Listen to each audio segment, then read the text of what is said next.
Alhamdulillah, assalatu wassalamu ala rasulillah. Asyhadu an la ilaha illallah wahdahu la syarikalah, wa asyhadu anna muhammadan abduhu wa rasuluh. Allahumma fasalli wa sallim ala muhammadin wa ala alihi wa sahbihi wa mawala amma ba'd.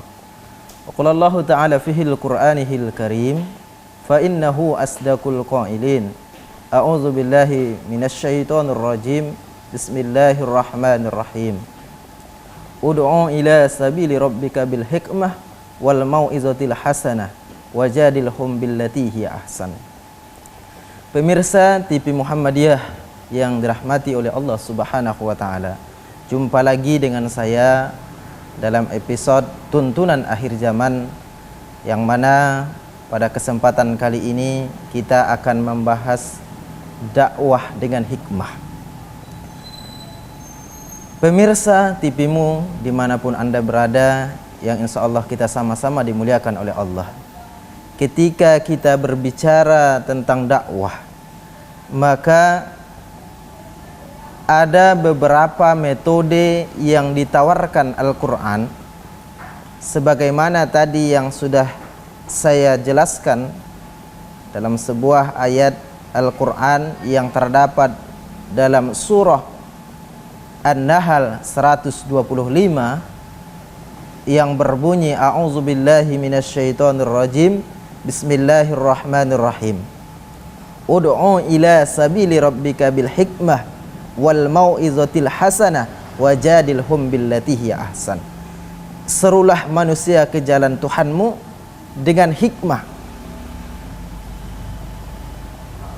dengan mujadalah, dan juga billati hiya ahsan, dan tentu dengan cara yang baik, mau'izah hasanah, dan cara debat yang baik.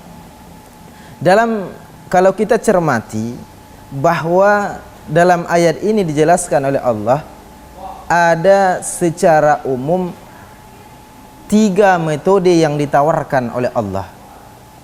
Yang pertama yaitu metode hikmah, metode mau'izah hasanah, dan metode mujadalah. Maka yang akan kita ulas pada kesempatan kali ini adalah metode hikmah.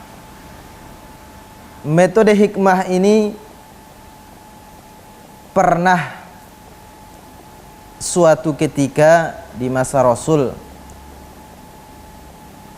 ketika ada sahabat yang datang menjumpai Rasul, yang mana sahabat ini adalah orang yang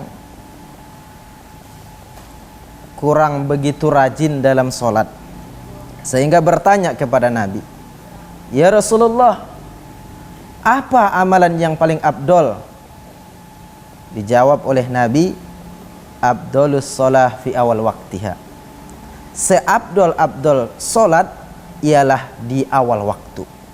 Maka dari sini metode yang digunakan oleh Rasul ketika melihat seseorang itu datang adalah orang yang kurang disiplin dalam menunaikan sholat, maka Rasul mempesankan kepada orang tersebut supaya ia menjaga waktu sholat. Nah, ini adalah merupakan metode yang sangat bijak dari Rasul. Maka kita akan menemukan kembali di kasus yang lain, misalnya ada sahabat yang ketika datang ke Rasul bertanya juga dengan hal yang sama, tapi konteks yang berbeda. Bertanya kepada Rasul dengan menanyakan suatu hal, "Ya Rasulullah, kepada siapa saya harus berbakti?" Nah, maka Rasul dengan hikmah, dengan bijaksana mengetahui bahwa yang datang itu adalah orang yang kurang baik, kurang patuh kepada orang tua, maka dijawab oleh Nabi, birrul walidain, berbaktilah kepada kedua orang tuamu. Ini mengisyaratkan bahwa dalam 2 kasus ini, bahwa Nabi kita Muhammad sallallahu alaihi wasallam dalam berdakwah sangat bijak menentukan metode apa yang tepat sesuai dengan sasaran dakwah. Sebagaimana dalam ilmu dakwah dijelaskan bahwa unsur-unsur dakwah itu tidak bisa terlepas dari yang 5 hal. Pertama adalah dai, kedua adalah mad'u, materi, media, dan efek. Nah, maka yang di sini yang kita tekankan dalam kesempatan kali ini adalah metode hikmah. Karena para ahli dakwah menjelaskan sebaik apapun materi yang dikemas, tapi kalau cara menyampaikannya tidak tepat, maka dia akan tidak sesuai dengan yang diharapkan. Maka dalam hal ini, seperti contoh yang kita sebutkan tadi, ketika Nabi Muhammad SAW menemukan ada yang mengadu kepada Nabi, ada persoalan sholat, ada yang persoalan tentang mengabdi kepada orang tua, maka disesuaikan dengan objek atau mad'unya masing-masing. Pemirsa TV-mu yang dimuliakan oleh Allah, dakwah dengan hikmah ini tentu kalau kita kaitkan dengan sekarang ini, yang mana kita berada di generasi milenial atau yang disebut dengan generasi hari ini adalah generasi yang akhir zaman kita katakan.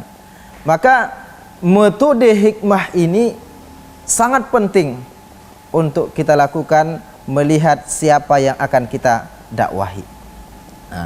Oleh sebab itu, saya mengajak pemirsa yang dimuliakan oleh Allah, contoh berdakwah dengan hikmah ini juga akan kita jelaskan nanti setelah pesan-pesan yang berikut ini.